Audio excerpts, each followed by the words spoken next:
La questione energetica è al centro di un dibattito nel Veneto orientale. Ne parliamo con il presidente della conferenza dei sindaci del Veneto orientale, Igor Visentini. Veniva da ridere quando parlavi delle donne. Servizio. Colleghiamoci.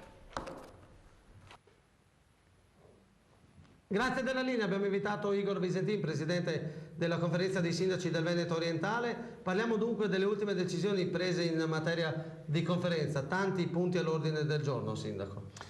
Sì, credo che il più rilevante sia stata la decisione presa all'unanimità della conferenza sulla necessità di dar vita ad un piano energetico del Veneto orientale, intesa come proposta politica da sottoporre alla Regione. L'impegno dei sindaci è quello di utilizzare i fondi della legge 16 per fare una mappatura del territorio su quelle che sono le varie iniziative che ci sono. Abbiamo visto nei mesi scorsi tutta la questione strettamente legata alle centrali che si intendono avviare nel Porto Gruarese. Su questa c'è particolare preoccupazione da parte degli amministratori e quindi gli stessi hanno ritenuto opportuno fare un censimento di concerto con gli enti superiori di quelle che sono le varie iniziative, per poi anche indicare politicamente alla Regione, che in questo momento è sprovvista di un piano ed è quella che ha peraltro le competenze sul punto, di indicare quelle che sono le volontà future da parte degli amministratori locali, che evidentemente sono quelli che sono i maggiori conoscitori del territorio. Ecco, ma ne parlavamo anche con l'assessore all'ambiente del Comune di Portogruaro, Simonella. Questo piano non si poteva fare prima che si potessero insediare le centrali?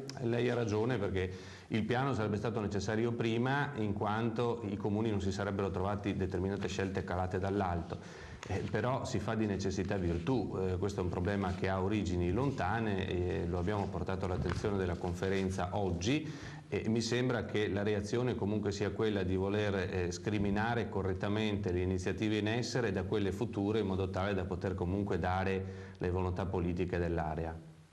Va bene, ringraziamo dunque Igor Visentini, sindaco di Pramaggiore, ma in questo caso presidente della conferenza dei sindaci. Prossima riunione?